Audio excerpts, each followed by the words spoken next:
So that's why I took her to the penis store, where tickets are $1,000. You ever see The Office? No. Okay. I hated The Office. God, I fucking hate you, Harden, my co-host.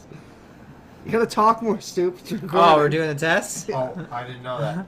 You should have said something. I wasn't just I saying. just thought it. you were making conversation, you stoop. That's exactly what I thought. I was like, that's a weird comment. Right? Recording locally, so this is basically a sound test. So everyone do a sound test. Are you sure?